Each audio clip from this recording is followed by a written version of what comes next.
Darkness enveloped the forest like a heavy curtain, hiding every branch, every bush, every sound that dared to disturb its peace. The sky, covered with clouds, left no hint of moonlight, and only the cold wind tearing through the trees reminded him that time had not stopped. Every step of the traveler, like a call from the forest, was echoed in a dull voice, making his heart clench with anxiety. The sounds of the forest seemed alive. The rustling of leaves, the crackling of dry branches underfoot, the faint whisper of an unknown source. Suddenly the silence was broken by a distant, drawn-out howl that made the blood run cold in his veins. It was not the sound of an animal. It was too deep, too human, and at the same time inhuman. The branches of the trees, like claws, bent to the ground, creating an ominous tunnel. The forest seemed to close in on itself, holding back anyone who dared to enter. The air smelled of damp and rot, as if the very earth here had been corrupted by centuries of dark secrets. The traveler suddenly felt the ground beneath his feet begin to tremble. He froze, listening to his heart, which was beating loudly in his chest. And then, right in front of him, a silhouette appeared from the mist swirling above the ground. Tall, bizarrely curved, like a shadow at the break of reality. The eyes of this figure glowed with a red fire that burned as if it could see the very soul. "Who are you?" the man whispered, although his voice was barely audible even to himself. The silhouette did not answer. He only stretched out a long, bony hand forward, pointing somewhere into the darkness. The man felt his heart skip a beat again, whether it was fear or an unknown force forcing him to move forward. Another step, another. Every movement felt like a struggle, as if something invisible was clinging to his legs, preventing him from going any further. He looked back and realized that the forest had disappeared behind him. Instead of trees, there was only thick, impenetrable darkness. The wind, which had been piercing and cold a moment ago, suddenly died down, leaving an eerie emptiness behind it. There was such silence that the traveler could hear his own breathing, and with it something else. A low whisper that emerged from all sides. The words were inaudible, but there was something sinister in them, something ancient and too familiar to be accidental. He looked around, hoping to see the source of the sound, but there was nothing. Only the forest, which seemed to be looking at him with 1,000 invisible eyes. His fingers mechanically touched the pendant around his neck, the only thing that remained for him as a symbol of protection. This amulet belonged to his grandmother, and she had always said that it would save him from any trouble. But now, in this pitch darkness, it seemed like just a piece of metal. The man moved on, trying to ignore the whispers. But the further he walked, the louder the sounds became. They went from whispers to hoarse laughter, and then to a terrible scream that seemed to come straight from under the ground. He felt his legs begin to tremble and his hands become clammy with sweat. Something was moving nearby, invisible but clearly real. Suddenly, that strange red light he had seen before reappeared in front of him. It pulsed like a heart, and with each beat it seemed as if the ground around it was contracting. Now he could make out more details of what stood before him. It was not just a silhouette. It was a figure that seemed to be made up of many bodies intertwined together in a terrible dance. Its face changed every second. Now it was a child's face, now an old man's mask, now something completely ugly. "You are the one who was looking for us," said a voice as deep as time itself. The man could not answer. His lips did not obey, and his body froze with fear. He only saw how the figure began to approach, and with each step the world around him became less and less real.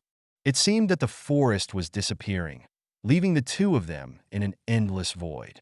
And only the red eyes continued to burn, casting a bloody light on his soul. The eerie emptiness of the forest began to give way to unusual sounds. The whispers that had been heard earlier were now replaced by long groans that seemed to be the voices of people called into the depths of darkness. The air became thicker, as if it were trying to stop the traveler's every breath. He felt how heaviness pressed on his chest, forcing him to breathe in short, painful breaths. The branches of the trees began to take on strange shapes. They no longer resembled natural formations, but became like outstretched arms reaching out to him, as if trying to grab him.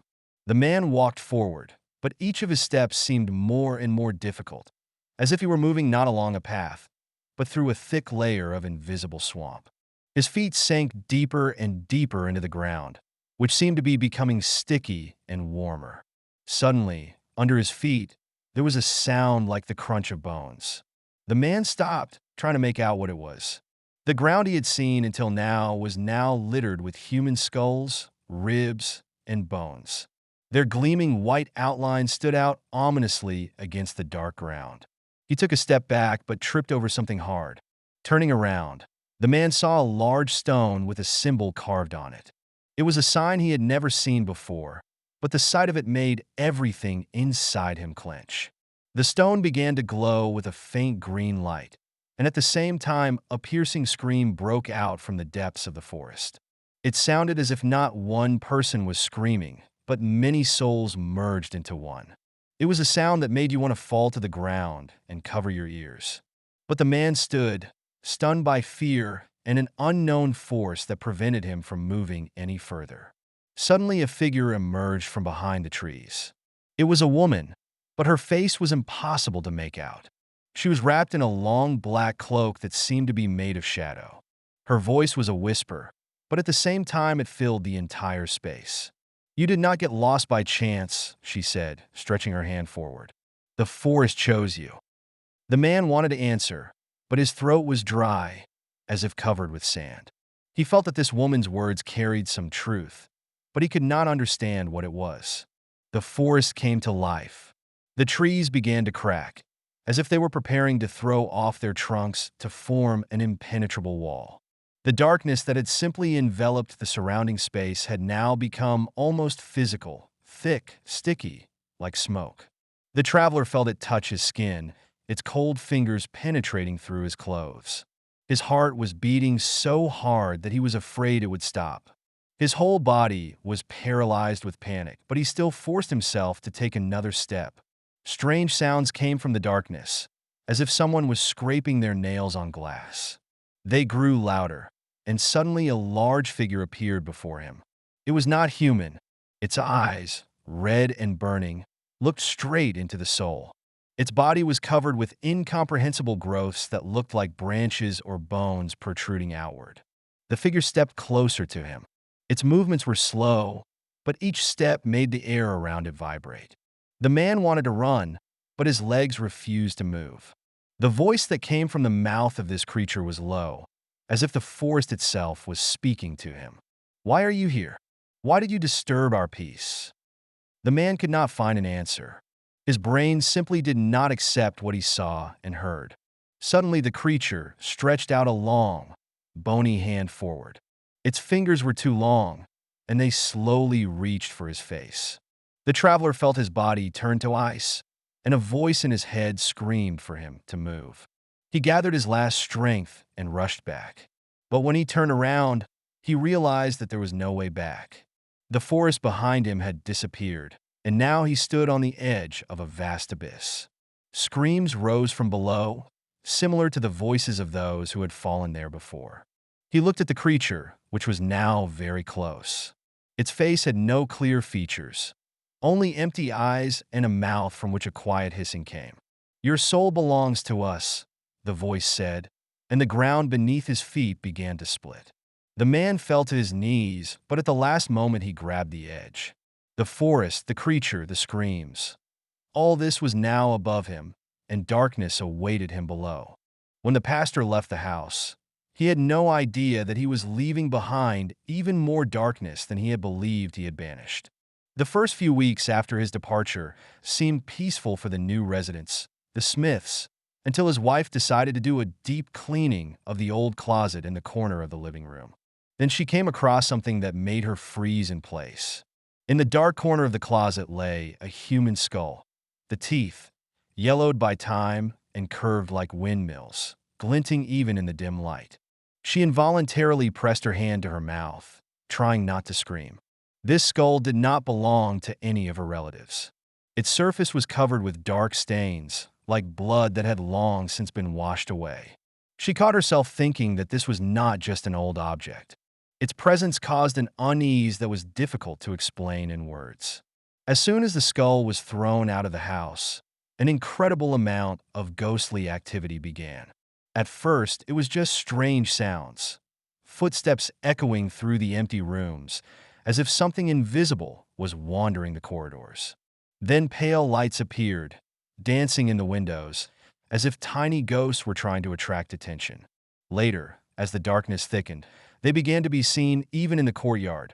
A ghostly carriage, dressed in ancient costumes, moved slowly through the courtyard, like dead souls who did not know how to leave this world. And when the Smiths could not stand it and fled, hoping to find salvation in the outside world, they did not even suspect that this place would strike the next residents even more strongly. Lionel and Marion Forster were careful, but they could not avoid what had become impossible for this old building: the encounter with invisible forces that were turning their lives into an endless nightmare. Marion was the first to feel it. One evening, as she sat in her chair, her neck was suddenly burned by a cold touch, as if an invisible hand had touched her shoulder. It was so real that she flinched, but no one was there. Lionel, when he learned that her hands remained cold from this touch, began to notice other terrifying phenomena. Sounds that could not be explained. Creaking doors that never opened, heavy footsteps on the stairs when the house was empty. But what was most striking was the messages that began to appear on the walls of their house. Writings that could not be erased without explanation. Ghosts trying to contact the living, or maybe they were just trying to warn of something that was yet to happen. Each such inscription only increased their fear, and with each passing day it became more and more obvious that this house was not just old, it was cursed. When the new residents, losing hope, turned to the local press, the story of this house quickly spread among the population. Rumors of ghosts and dark forces that seemed to roam its walls attracted the attention of Harry Price, a paranormal investigator known for his daring experiments in such cases. He set off for the Forster house, hoping to uncover the truth that was hidden in the dark depths of this place. As soon as he entered the house, he immediately felt an invisible pressure that permeated the air, like the presence of something sinister that could not be explained. Harry Price had repeatedly recorded anomalous events that went beyond the limits of ordinary scientific explanations. Window frames fell to the floor by themselves with a noise, as if someone had forcefully pushed them out. Shadows that seemed to move through the corridors, like living creatures seeking their prey. And sounds that might have seemed normal for an old house, but their intensity and strange rhythm convinced them otherwise. For several weeks, Harry Price kept detailed records that became the basis for further research. His diaries were full of observations that turned out to be more and more frightening and incomprehensible. And although he tried to find a rational explanation for everything that was happening, each new piece of evidence only reinforced one idea: the house was alive, and its inhabitants, although they had long since left it, were still under his terrible control.